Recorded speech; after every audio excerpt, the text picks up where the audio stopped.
Olá, pessoal. Eu sou Cristine Romã e esse é o Letras na Rede. Hoje a gente vai falar um pouco sobre os contos de Machado de Assis, integrantes de várias histórias: Adão e Eva e Viver. Leitura obrigatória do vestibular URBS 2023.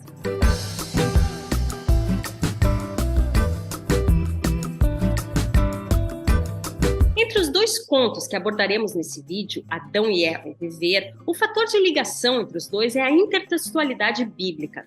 Como bom leitor que era, Machado recuperou dentre as suas muitas leituras episódios das Escrituras com os quais compôs algumas de suas histórias. Entre elas, contos como Na Arca, 3 capítulos inéditos do Gênesis, conto analisado aqui no Letras na Rede pela Jéssica Fraga. Vocês podem conferir em nossa página, que eu vou deixar aqui, o link. Além dele, tem-se A Igreja do Diabo, Academias de Sião, Manuscrito de um Sacristão, Entre Santos, O Sermão do Diabo, entre outros exemplos dessa intromissão das escrituras na obra do autor fluminense. E essa intromissão também acontece nos contos que trataremos aqui. Cabe destacar o apontamento da pesquisadora Marta de Sena: o jogo intertextual é um dos traços mais fascinantes da prova de Machado de Assis. E se é verdade que todo grande escritor é, antes de tudo, um leitor postumaz, isto se aplica perfeitamente ao nosso bruxo, cujo intercâmbio com a literatura universal é um fator constituinte da natureza de seus escritos. Há, na ficção de Machado, uma enorme enciclopédia literária. Aqui ele faz alusões de que faz citações, literais ou não, sempre pressupondo no leitor um parceiro à altura, capaz de decifrar-lhe as significações. O repertório é imenso. Destacado isso, tratemos então de Adão e Eva. Esse conto foi publicado primeiramente na Gazeta de Notícias no ano de 1885. Posteriormente, ele foi incluído nas várias histórias machadianas publicadas em 1895. Machado faz nesse conto uma paródia sobre o mito da criação e do Jardim do Éden. Como o título aponta, ele trata das figuras míticas do Gênesis, Adão e Eva. E o enredo apresenta 2 histórias. Na primeira, tem-se uma reunião na casa de uma senhora denominada Leonor, que recebe em sua mesa alguns convivas que esperam para provar um quitute oferecido por ela.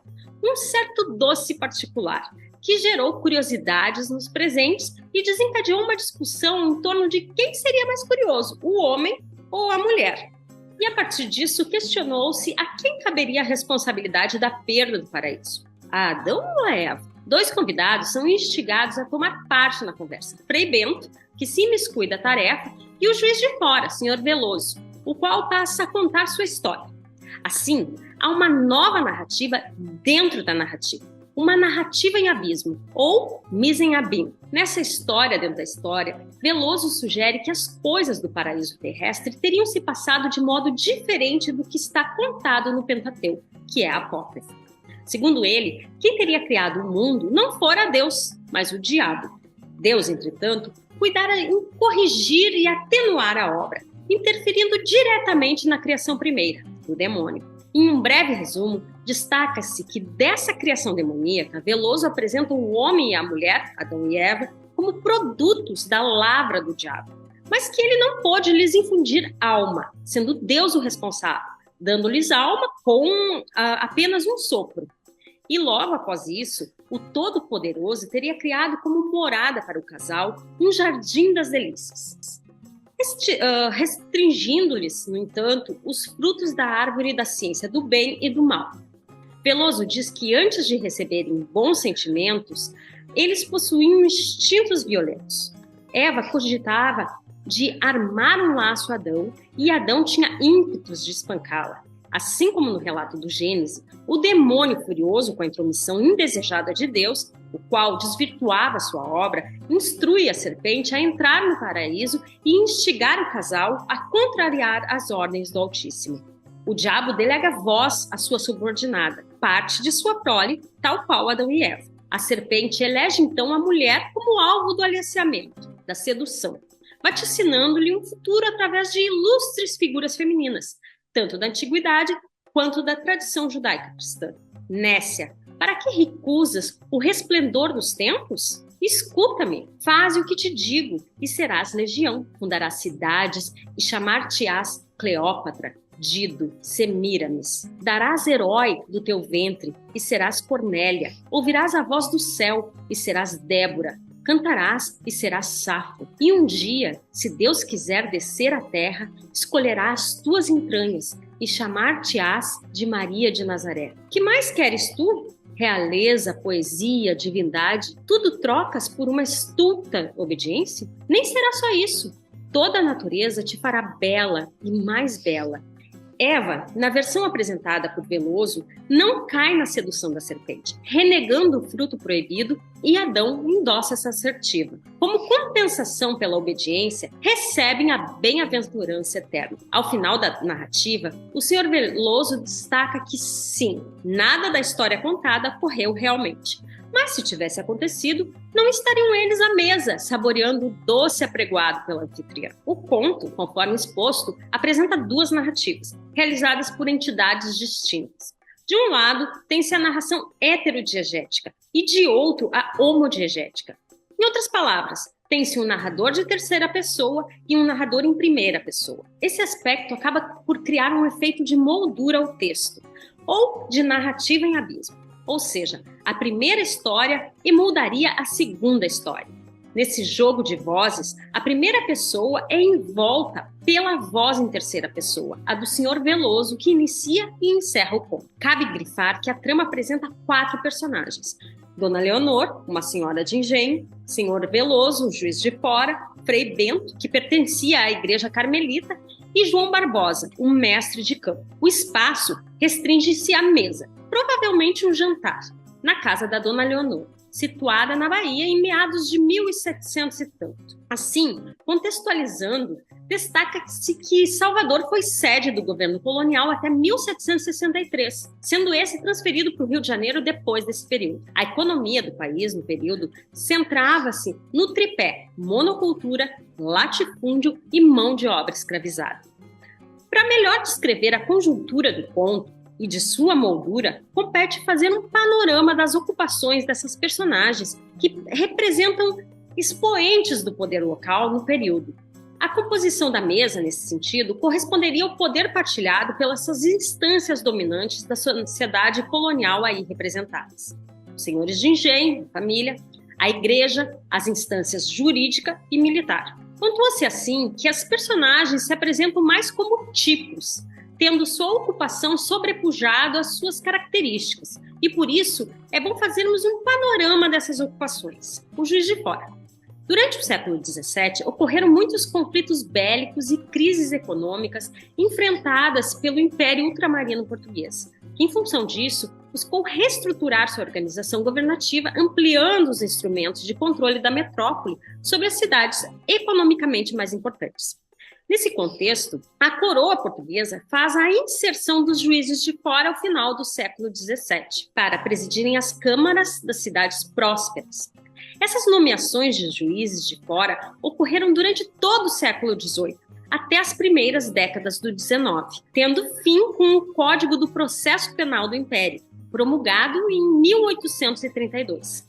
O mestre de campo, por sua vez, é uma ocupação que faz parte de uma divisão na estrutura militar que integra o corpo auxiliar do exército, as milícias do período. A divisão militar, entretanto, consistia em corpos regulares, as tropas pagas ou de primeira linha, os corpos irregulares, as ordenanças, e o corpo auxiliar. As milícias foram criadas em 1641 e compunham um serviço obrigatório e não remunerado em que os civis apoiavam as tropas de primeira linha. Eles eram recrutados entre a população e divididos em categorias raciais: brancos, negros e pardos. Eles eram comandados por oficiais, por mestres de campo e sargentos-mor. Já em relação à senhora de engenho, Dona Leonor, destaca-se o fato de que o narrador caracteriza a reunião presidida por uma senhora de engenho, o que pode apontar para a posição social proprietária em que a mulher só poderia ocupar em caso de viuvez. Conforme as ordenanças filipinas, as mulheres, após o falecimento dos cônjuges,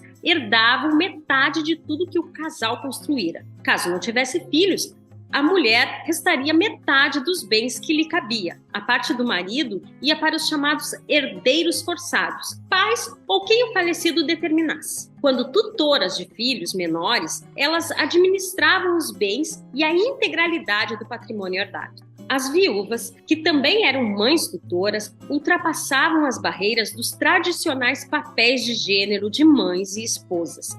Tornavam-se senhoras de escravos e de terras, negociantes ou lavradoras. As leis do reino garantiam a elas essa possibilidade, o que ainda lhes assegurava frequentemente uma fluidez nos limites entre os espaços públicos e domésticos no seu cotidiano. Além de Leonor, tem-se o Frei Carmelita Bento. A Ordem Carmelita instituiu o primeiro templo em Salvador em 1586. No decorrer do século XVII, a Ordem angariou volumoso patrimônio: casas, templos religiosos, fazendas, engenhos. E, nesse sentido, os séculos 17 e 18 tornaram-se os momentos áureos do Carmelo brasileiro, com muitos conventos. No final do século 18, deu-se a decadência da ordem. Com a efervescência do pensamento iluminista, almejava-se restringir o domínio dos padres em relação ao Estado. E nesse contexto, ou seja, do final dos 700 até o último quartel do 800, muitos monastérios foram fechados e suas propriedades foram vendidas. No Brasil, os carmelitas perderam seus templos e o Estado decretou leis restringindo o ingresso de novos noviciados no interior das instituições carmelitas. O conto machadiano fora escrito em 1885. Nesse período, o Brasil passava por algumas mudanças significativas, como acontecia com os carmelitas, por exemplo, que já perdiam espaço na sociedade do século XIX. Mas o período é marcado, sobretudo, pela Lei Saraiva-Cotegipe, a Lei dos Sexagenários, aprovada nesse mesmo ano, 1885. A lei previa liberdade aos sujeitos escravizados que tivessem mais de 60 anos, estabelecendo, além disso, normas para a libertação gradual dos cativos, mediante indenização. O objetivo, contudo, dessa lei era conter os abolicionistas mais radicais. Tendo como ponto de reflexo o contexto em que o conto foi produzido, busca-se pensar uma aproximação entre a inversão produzida pelo trecho do conto, que traz a propriedade disposta no embate entre Deus e o diabo, em torno da criação, que, na versão do Juiz de Fora, não caberia a Deus, como configurado nas Escrituras, mas ao diabo, conforme texto verdadeiro, apócrifo, como destaca Veloso. A partir disso, a quem caberia a legitimidade do destino dos homens? Seriam propriedades de Deus ou do diabo? E dessa questão levanta-se outra, premente para o período. Os homens podem ser propriedade um dos outros, como acontece na sociedade escravista com a qual Machado dialoga? Para mais, destaca-se que no embate entre as versões de Veloso e da Bíblia, havia duas autoridades entre os convivas: a autoridade jurídica, a quem competia julgar e reconhecer a veracidade dos fatos mundanos, seculares, e a autoridade eclesiástica, que deteria o conhecimento das Escrituras. Todavia, aqui também ocorre uma inversão. O religioso imiscui-se de um posicionamento, deixando para o representante da ordem mundana os juízos sobre a concepção divina. Mesmo que apresentando uma nova constituição em torno da criação ao final do conto, Veloso destaca, por meio de troça, o papel dúbio a que a verdade pode adquirir, independentemente da voz que a profere.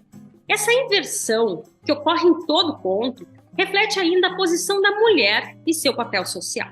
O Conto Viver, de seu lado, foi publicado na Gazeta de Notícias um ano depois de Adão e Eva, ou seja, no ano de 1886. E 9 anos depois da publicação na Gazeta, ele engloba as várias histórias. Para começarmos a falar sobre o Conto Viver, destaque que ele não apresenta um narrador propriamente dito, ou seja, o conto é composto em forma de diálogos. Duas personagens são protagonistas dessa história. Duas personagens que representam culturas distintas: a antiguidade clássica dos mitos gregos e a cultura judaico-cristã. Ou seja, estamos tratando aqui das figuras de Prometeu e Ahasverus, o judeu errante. Ahasverus é a personagem da tradição judaico-cristã que teria repelido e negado um breve descanso a Cristo no instante em que ele vergara sobre o peso da cruz em seu martírio. Como castigo, Deus condenara-o a ser um eterno errante, sem repouso até os últimos dias. O mito do judeu errante tornou-se metáfora da diáspora judaica e também simboliza o discurso religioso que justifica a exclusão e que culminou na Inquisição e na perseguição aos judeus em vigor na Europa até o século XVII e em Portugal e na Espanha até o XIX. Prometeu, por sua vez, é um mito clássico.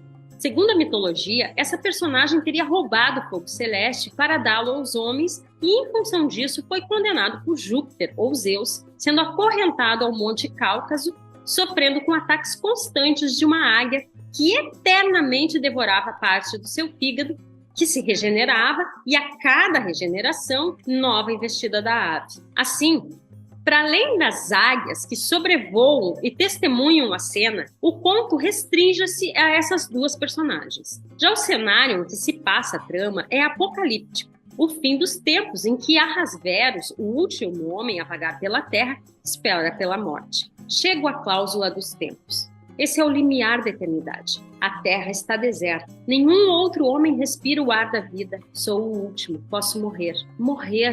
Deliciosa ideia. Séculos de séculos vivi, cansado, mortificado, andando sempre, mas ei-los que acabam e vou morrer com eles. Velha natureza, adeus, céu azul, nuvens renascentes, rosas de um dia e de todos os dias, águas perenes, terra inimiga, que me não comeste os ossos, adeus, o errante não errará mais. Deus me perdoará, se quiser, mas a morte consola-me. Aquela montanha é áspera como a minha dor. Aquelas águias que ali passam devem ser famintas como o meu desespero. Então, em um primeiro momento, a gente poderia pensar que a gente está lidando com a redenção desse sujeito errante. Calma, mas a gente logo vai falar sobre isso. Pensando na estrutura, o conto lembra uma peça de teatro, um texto dramático em que a cena é introduzida por meio de didascália. Didascália, na Grécia Antiga, era o conjunto de instruções ou indicações que os autores dramáticos davam aos atores. Hoje essas indicações são chamadas rúbricas ou simplesmente indicações cênicas. E isso a gente pode ver no conto Viver, onde a introdução traz o seguinte: fim dos tempos. Ahasverus sentado em uma rocha. Fita longamente o horizonte, onde passam duas águias, cruzando-se. Medita, depois sonha. Vai declinando o dia. Após o monólogo de Ahasverus, que dá sequência a essa introdução ou rúbrica inicial, entra em cena Prometeu, atestando o fim dos homens. O errante percebe que o outro com quem dialoga não pertencia à raça dos homens. E Prometeu destaca que, com o fim da humanidade, como se conhece até então, o mal, a morte e a opressão acabarão e, em seu lugar, reinará a universal justiça.